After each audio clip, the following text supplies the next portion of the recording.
because this is the quarterback. The ball gets away from him. Everyone else is trying to execute what they're supposed to do on offense. They're usually looking in the other direction, downfield, or have moved away from him. In this case, though, a teammate is able to come up with the ball. This is taken around the 12. A terrific return. 30 yards all in all. And the Broncos take over. First down and 10.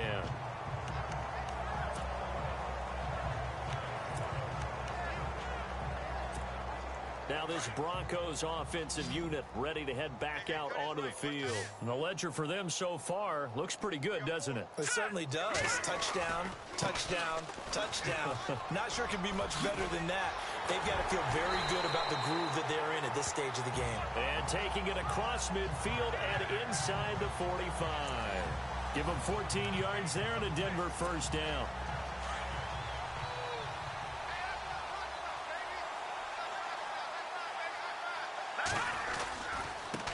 Now a handoff looking right. And some room to roam now. Pushing his way through. And all the way home for a Broncos score. A big play there. On his way to a monster game. 3 first-half touchdowns. And the Broncos add on. Now whistles come in. We're going to get a timeout here by the offense. They'll have 2 remaining as we step aside here in this second quarter. McManus now for the extra point.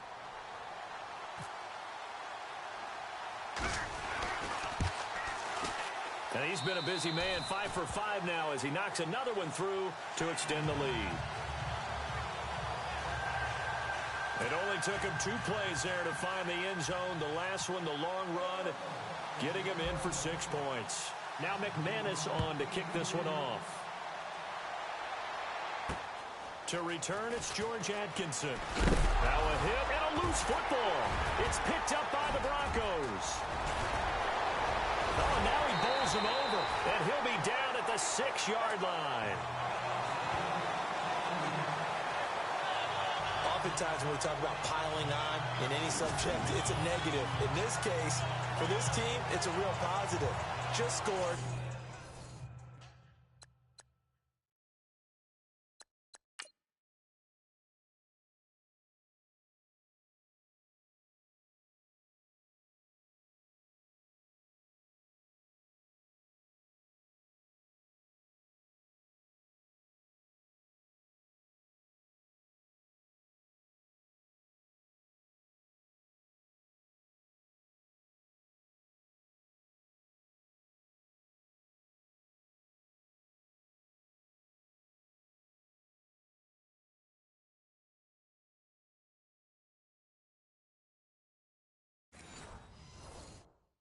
Now they go down, knock the ball free, get it back. They got a chance to really increase their lead and put themselves in the driver's seat. On the other side, a little insult added to the injury. They're in a bad spot.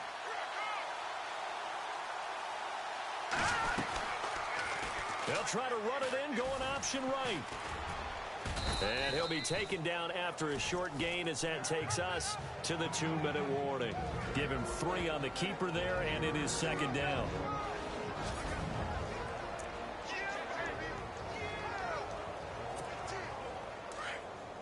A reminder coming up at halftime while the 2 of us head for warmer areas of the press box. Yes. We'll be sending you to Orlando where Larry Ridley will have highlights and analysis of this first half. Send me to Orlando, please. Don't be so soft. Call that a loss of 5 yards on the play. And that's going to bring up an interesting 3rd and goal. And on this play, the read for the quarterback was the defensive end, and he was totally focused on the quarterback. He should have given it off inside to the running back. Instead, he kept it and ended up taking a loss on the play. And he was able to shed the tackle, but the reserves come in for the stop. It's about a 3-yard pickup there, but more importantly, they're still a few yards away here. It's now 4th down and goal. This drive started with 1st and goal. Now that it's 4th and goal, anything less than a touchdown would feel like a letdown to me. So a bullet dodge there defensively. They surrender excellent field position on the kick return, but it winds up not costing them a thing. And that's a tough sequence of events from an offensive perspective. The inability to get first downs leads to the field goal try. And the inability to cash that in leads to nothing on the scoreboard. Give him 7 on the play, and that'll make it second down. And just in general, Charles, on a play like that, how tough is it for the defense to account for a running back essentially being a receiver downfield? It's very difficult, especially if the running back has skills like a receiver, and you're aware of that before the game even begins. So throughout your practice sessions, you're going to want to be aware of him. Where is he lining up? What can he do? What kind of damage can he do to us downfield? And who can match up with him? Nowhere to go here. He lost the football. Now the Browns signal for the second of their timeouts as they get the stoppage with a little over 50 seconds to go in the first half.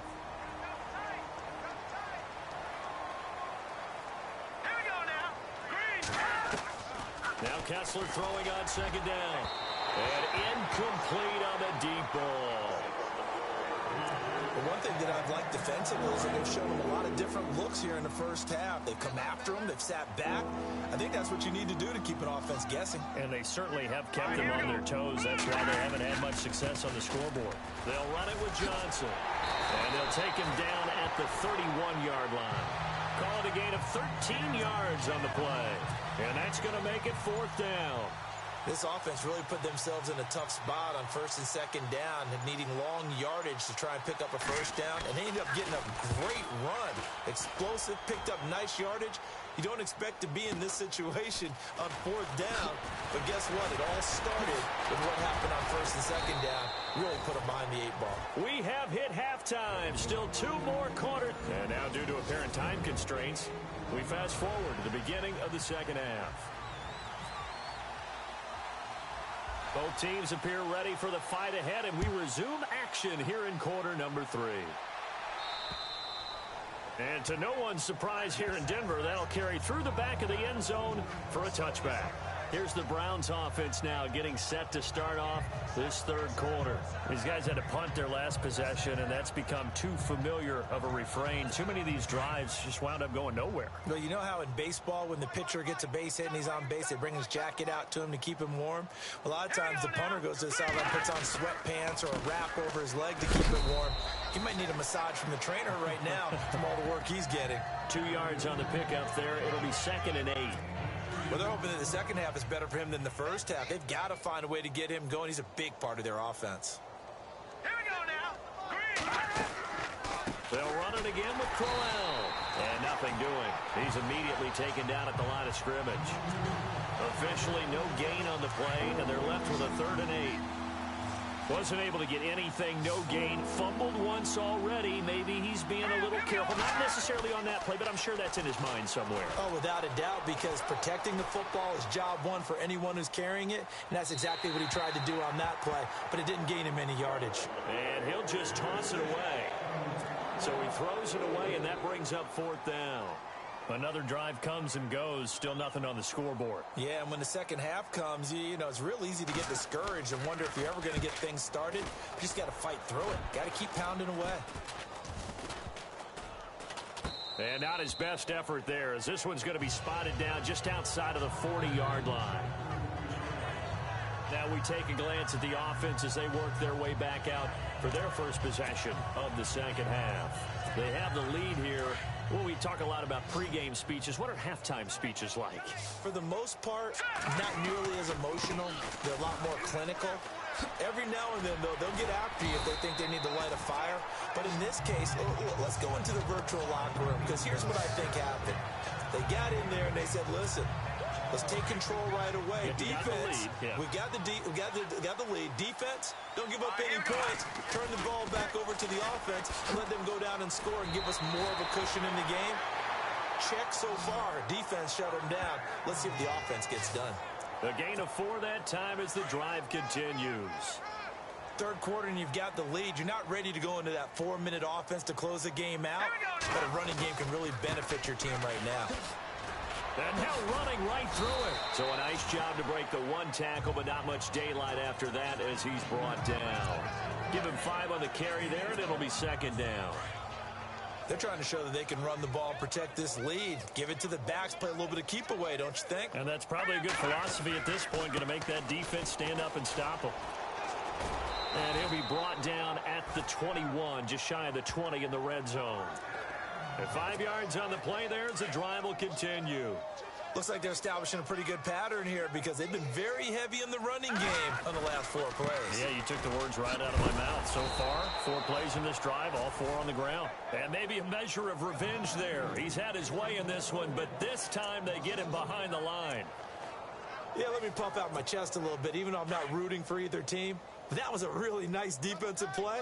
It's awfully fun to watch, even in an offensive game. A handoff as they run the counter play.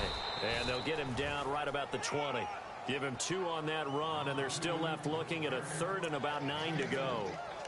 You know how we get focused at end of the half and into the game situations about how much time's on the board and, you know, what you need to do? Sometimes you don't even have to worry about that. That's just smart football. You know, that kind of a lead, staying in bounds, it burns clock, even in a situation that we're not really focused on it. 9 yards on the pickup there, and it keeps the drive alive. He's gone over 1,000 yards 5 times in his career, but he's at the 30-year-old mark, and there's a lot of concern about running backs over the age of 30. 5 yards or better per carry in each of his first 8 seasons. Now past 30, we'll see if that trend can continue. A nice display of power, but it only takes him to the 7. He's dropped there. Give him 4 yards there. It'll be 2nd and 6. Well, if you're a football guy, that's a pretty run because everyone is in sync right there. Obviously, the guy carrying the ball, but how about the people up front?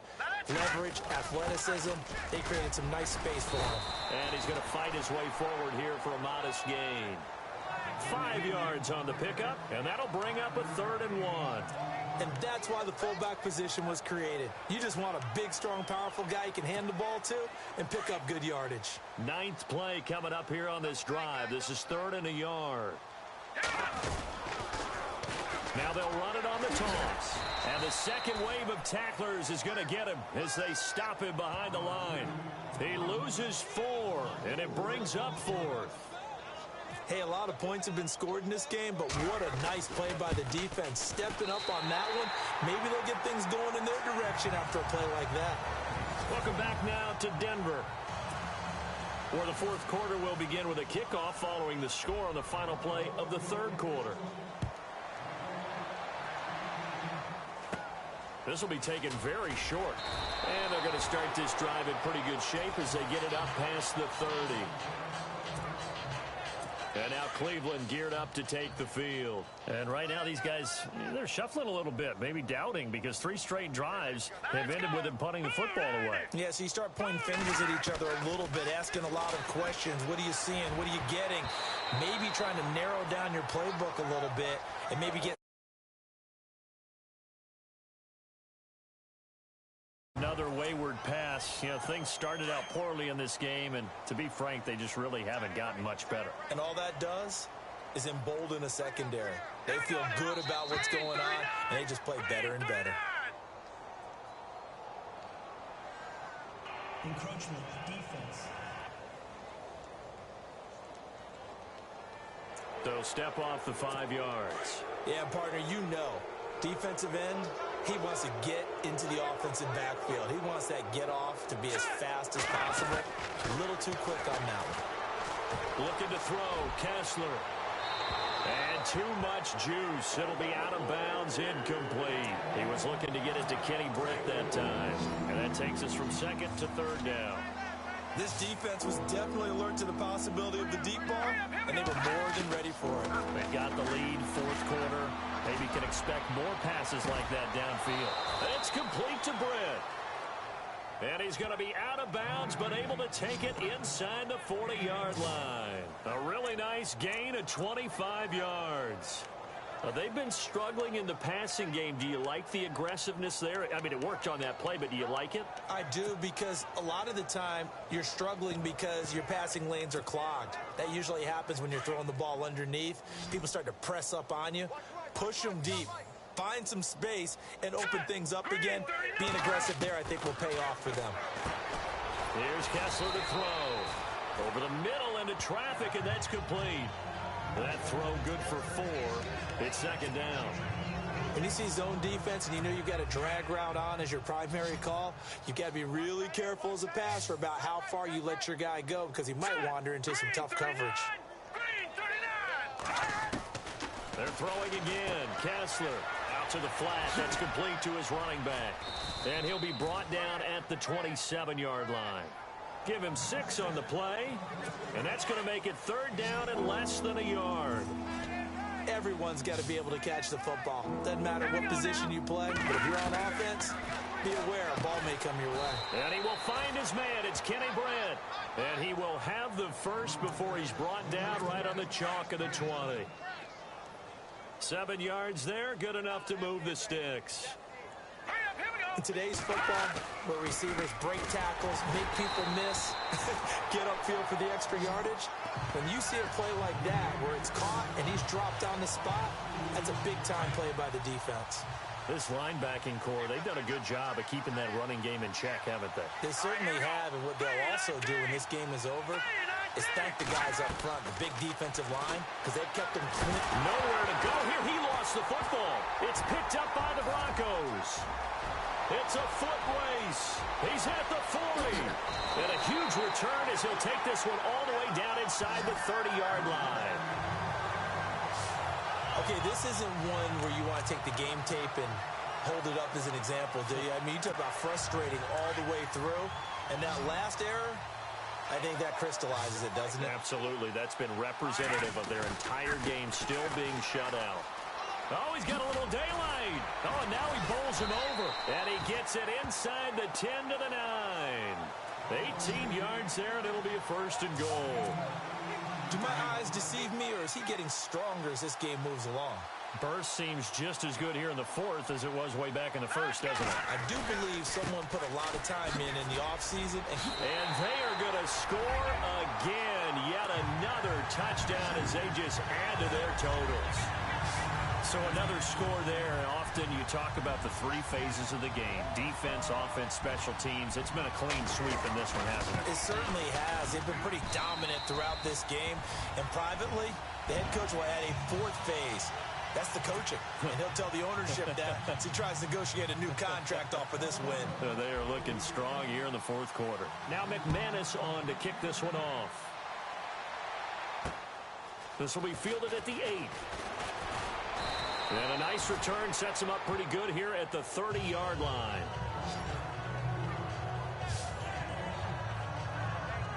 Here comes the Browns offense back onto the field. And they had the fumble last time that led to a touchdown. That's a no-no. We'll see what they do here this go-around. A big no-no. Put that in capital letters. Turning it over, the other team takes it down and scores. That can be a deflator for a football team. Now it's up to the offense to get back out on the field and pick things up. Well, they're out there. We'll see if they can pick those things back up. And he'll be taken down, but not before he gets into enemy territory. And a nice gain of 21 yards. This one all over but the shouting. We'll finish it after this. So the Browns in possession of the football here as we get you reset. And let's see what they've come up with offensively after having time to talk it over. On 1st and 10, here's Kessler to the right side and complete to Njoku. And he'll go down shy of the 40 at the 41. 7 yards, the pickup on the pitch and catch. David Njoku, nearly 17 yards a catch in college.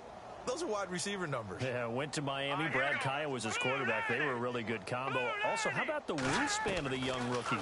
35.25-inch arms. Quarterbacks love that. That catch radius, huge. And what he does after. And somewhat of a measure of revenge as he's in for the touchdown. But they still trail big time. He'll take it, but he won't be able to smile about it. So they will get on the scoreboard here. Give them credit for that. Too little, too late, but no 0. Oh, you're going slow clap on me. Not very nice, is it? No, but they haven't been very nice on offense. It's been a struggle. Here's Parkey now set to kick it away. That'll be taken in the end zone. And now running right through it.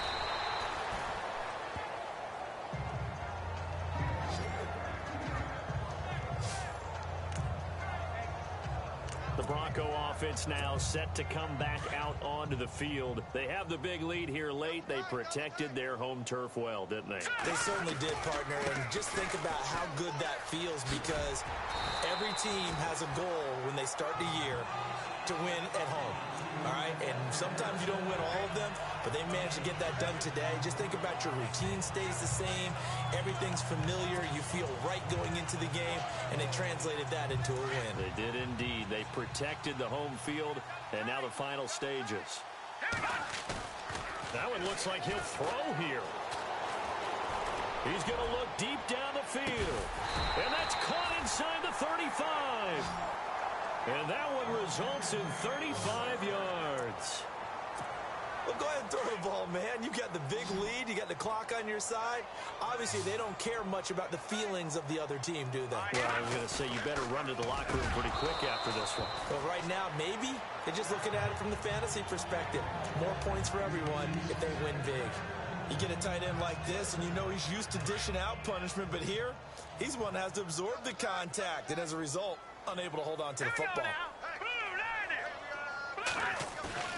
Off of play action, Simeon. Forced out to his left. Muscles him off. Skirts by at the 15. Oh, he is really laid out that time. Knocked flat on his back at the 13-yard line. 17 yards for the Broncos there as they've got themselves a first down. Well, that was man coverage. So once he decides to run with the football, there's no one to account for him, and he turns it into a nice gain. And a scary incompletion, almost picked off. It would have been their first INT of the game. Instead, second down. Not only did they drop what looked like an interception in the end zone, they blew a golden opportunity to shift the momentum. And we're hitting the end of this one, and it looks to probably be the final play. Now let's go. 3-19. Now they try the right side here. And maybe a measure of revenge there. He's had his way in this one, but this time they get him behind the line. Well, partner, there's something special about a game in the snow. Just always fun in these elements, although a little chillier up here in the open-air booth.